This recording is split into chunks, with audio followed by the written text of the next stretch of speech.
Bruno ପ୍ରସ୍ତୁତ ହେଇଯାଅ, ଗୋଟାଏ ହରିଣ ଆସୁଛି। ଆରେ ସିଂହ।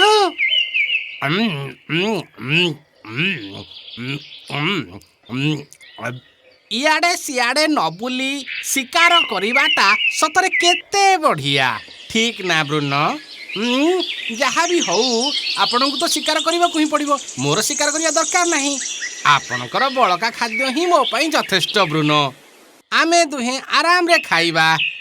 ଯଦି ଆପଣ ଖୁସି ଅଛନ୍ତି ତାହେଲେ ମୁଁ ବି ଖୁସ। ୟାକୁ ହିଁ କହନ୍ତି ୱିନ୍ ୱିନ୍ ସିଚୁଏସନ୍। କିନ୍ତୁ ଶିକାରର ସନ୍ଧାନ କରିବା ଆଉ ତାକୁ ଶିକାର କରିବା ସବୁବେଳେ ଭଲ ହେଇଥାଏ। ଲୁଚିକି ଅପେକ୍ଷା କରିବା ଭଲ ହେଇନଥାଏ। ମତେ ଏଇଟା ପସନ୍ଦ ବି ନୁହଁ। ତମେ ବୁଢ଼ା ହେଇ ଚାଲିଛ ବ୍ରୁନୋ, ତମକୁ ଅଧିକ ଆରାମ କରିବା ଆବଶ୍ୟକ। 4 ଦିନ ପାଇଁ ଚଳିଯିବ। ଏମିତି ଗୋଟାଏ ହାତୀ ଆସୁଛି। ବ୍ରୁନୋ ପ୍ରସ୍ତୁତ ହେଇଯାଅ। ଆରେ ବାବରେ, ମୁଁ ତ ମରିଗଲି। ଆଉ ଥରେ ଯଦି କେବେ ତମେ ମୋ ସାଙ୍ଗରେ ଲାଗିଛ ତାହେଲେ ମୁଁ ବି ତମକୁ ପିମ୍ପୁଡ଼ି ଭଳିଆ ଦଳିଦେବି, ମନେ ରଖିଥିବ। କଣ ହେଲା ବ୍ରୁନୋ, ତମର କଣ କୋଉଠି ଖଣ୍ଡିଆ ହେଇଗଲା କି? ଆରେ ପାଗଳ ଗଧିଆ, ସେ ହାତୀ ମୋ ଗୋଡ଼ ଭାଙ୍ଗିଦେଲା, ପଳେଇଲା। ଆଉଚ୍। ଗୋଟାଏ ସପ୍ତାହ ଆରାମ କର, ତମେ ଭଲ ହେଇଯିବ। ଆଉଚ୍। ହଉ ଠିକ୍ ଅଛି, ମୁଁ ସେପଟକୁ ଯାଇକି ଗୋଟାଏ କୋଉ ନିରୀହ ପଶୁକୁ ଧରି ଆଣିବି। ତାପରେ ଆମେ ତାକୁ ଆରାମରେ ଖାଇବା। ମୁଁ ଏ ଜଙ୍ଗଲର ରାଜା ଭଳି ରହୁଥିଲି। ଏଇ ପାଗଳ ଲାଗି ମୁଁ କାଦୁଅରେ ପଡ଼ି ଛଟପଟ ହଉଛି। ଯେତେବେଳେ ମୁଁ ଆପଣଙ୍କୁ ଗୁଡ୍ ମର୍ଣ୍ଣିଂ ସିଗ୍ନାଲ ଦେବି ସେବେ ଯାଇ ଆପଣ ଶିକାର ଉପରେ ଝାମ୍ପ ମାରିବେ, ଓକେ? ଠିକ୍ ଅଛି, ମୁଁ ଦେଖିନେବି, ତମେ ଚାଲିଯାଅ। ମୁଁ ଏ ଘର ଛାଡ଼ି ଜଙ୍ଗଲକୁ ଯାଉଛି। ମାଲିକ ତାଙ୍କ ଝିଅ ପାଇଁ ବର ଖୋଜି ସାରିଛନ୍ତି, କିନ୍ତୁ ସେଥିପାଇଁ ତମେ ଜଙ୍ଗଲକୁ କାହିଁକି ଯାଉଛ? ମତେ ଦେଖିକି ସେ କହିଥିଲେ ଯେ ଝିଅ ଯଦି ଠିକରେ ନ ପଡ଼ିଲା ତେବେ ସେ ତା ବାହାଘର ମୋ ସହିତ କରିଦେବେ ବୋଲି। ତମେ ଜାଣିଛ ମୁଁ ତାଙ୍କ କଥାରେ କେତେ ବିଶ୍ୱାସ କରିଥିଲି।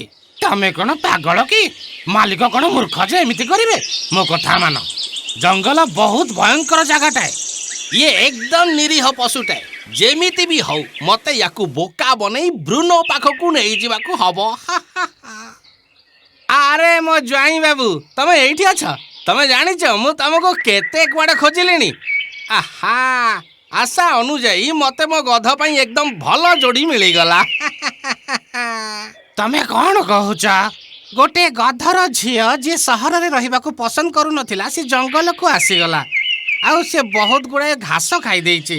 ଆଉ ଏବେ ତ ସେ ବଡ଼ ହେଇଗଲାଣି। ସିଏ କୋଉଠି ଅଛି? ସିଏ ମୋ ଗୁମ୍ଫାରେ ଅଛି। ମୁଁ ତ ବହୁତ ଦିନରୁ ତା ପାଇଁ ଗୋଟେ ପରଫେକ୍ଟ ବର ଖୋଜିବାରେ ଲାଗିଥିଲି। ତମକୁ ଦେଖିଲା ପରେ ମୁଁ ସ୍ଥିର କରିଦେଲି ଯେ ମୁଁ ତମକୁ ହିଁ ଖୋଜୁଥିଲି। ତମେ କଣ ଯାଇକି ତାକୁ ଏଠିକି ଆଣିପାରିବ? ଆସ, ମୁଁ ତମକୁ ସେଇଠିକି ନେଇଯିବି। ଚାଲ, କାଲି ସୁଦ୍ଧା ବାହାଘରଟା ବି ହେଇଯିବ। ଏମିତିରେ ଗୁଡ଼ାଏ ଘାସ ଖାଇଲେ ତମେ ବି ଗୋଟାଏ ସପ୍ତାହରେ ଡଉଲ ଡାଉଲ ହେଇଯିବ। ଆଉ देखा जो तुझे यार दिल में बजी गिटार, देखा जो तुझे यार दिल में बजी गिटार, दिल का आंखों से प्यार। ଭଲ ଗୀତ ଗାଉଛ ଜ୍ୱାଇଁ ପୁଅ। ଆଗକୁ ଯାହା ସବୁ ଘଟିବାକୁ ଯାଉଛି ସେସବୁ ମୁଁ ନିଜେ କଳ୍ପନା କରିପାରୁଛି। ତା କଥା ଜମାରୁ ଶୁଣ ନାହିଁ। ତା ସାଙ୍ଗରେ ଯାଉନି, ସେଠି ବିପଦ। ଜେଲସ୍ ଗଧଟା ଏମିତି ହିଁ ବକର ବକର ହଉଥିବ। ମୁଁ ତମ ସାଙ୍ଗରେ ଯିବି, ଚାଲ ଯିବା। ମତେ ଏବେ ଯେମିତି ହଉ ଗାଧେଇବାକୁ ପଡ଼ିବ। ମତେ ଭୋକ ବି ଲାଗିଲାଣି। ଏ ଜାସ୍ପର କୁଆଡ଼େ ଗଲା? ଓହୋ, ଏ ବ୍ରୁନୋ ବହୁତ ଅଧୈର୍ଯ୍ୟ। ମୁଁ ତାକୁ ଗୁଡ୍ ମର୍ଣ୍ଣିଂ ସିଗ୍ନାଲ ପରେ ହିଁ କୁଦିବାକୁ କହିଥିଲି, ରାଇଟ୍? ଆରେ ମୋ ପ୍ରିୟ ଜ୍ୱାଇଁ ବାବୁ, ଟିକେ ରହିଯାଅ। କୁଆଡ଼େ ଦୌଡ଼ିକି ଯାଉଛ? ମୋ ଉପରେ କିଏ ଗୋଟେ କୁଦି ପଡ଼ିଲା, ମତେ ତ ସିଂହ ଭଳି ଲାଗିଲା। ଆରେ ନାଇଁ, ସେ ସିଂହ ନୁହେଁ।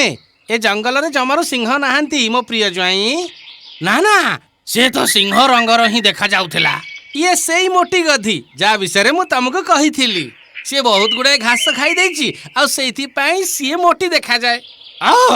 ମୁଁ ଭାବିଲି ସେ ସିଂହ, ଆଉ ମୁଁ ଡରିଗଲି। ମାଟିଆ ରଙ୍ଗର ସବୁ ପଶୁ ସିଂହ ନୁହନ୍ତି ରେ ମୋ ପ୍ରିୟ ଜ୍ୱାଇଁ ବାବୁ। ତମେ ବି ତ ମାଟିଆ ରଙ୍ଗର, ତମେ କଣ ସିଂହ? Yes, you are right. ସେଇ ଗୀତ ପୁଣି ଥରେ ଗାଅ। ଆଉ ଜମା ନ ଡରିକି ସିଧା ମୋ ସାଙ୍ଗରେ ଆସ। देखा जो तुझे यार दिल में बजी गिटार, देखा जो तुझे यार दिल में बजी गिटार, चल का आंखों से प्यार। Good morning. तमे काहाकू गुड मॉर्निंग कहला? तमे खूब शीघ्र जानी पारिबो एटा गुड मॉर्निंग ना गुड बाय। मो प्रिय ज्वाई बाबू, तमे कौन कहूछ? देखा जो तुझे यार दिल में बजी गिटार, देखा जो तुझे यार दिल में बजी गिटार, छलका आंखों से प्यार दिल में बजी गिटार। अरे नहीं, ये तो सिंहट है, मुंह तो बोली। गुड बाय मो प्रिय ज्वाई। मो देह कादुरे लटपट हो जाइए, मु गाधेई पड़िबी आउ तापरे फेरी आसीबी। ध्यान रखिथियो जेमिति के खाई न दिए। से खाइबा परे गाधेई थिले कोन हेइ न थांता, मु टिके खाई दिए, केही जानी परिबेनी। कौन तमे मो पूर्वरु याकू खाइच? ना ब्रुनो, मु तम पूर्वरु केमिति खाई परिबी? ठीक अछि, आस मिसिकी खाइबा। तम मुहरे तो रक्त लागिछि, याकू पोछि दियो। एबे तमे धरा पड़ी गल, तमे खाई देइछ, नहले मो कथा सुनी तमे मुह काहे की पोछि थांत? सता कहूछि, मते जोरे भोक लागुथिला। Sorry Bruno. मते मिछ कहूथिबा आउ धोखा दउथुवा लोक जमा पसंद नुहे। मोर बड़का खाद्य भी पसंद नुह।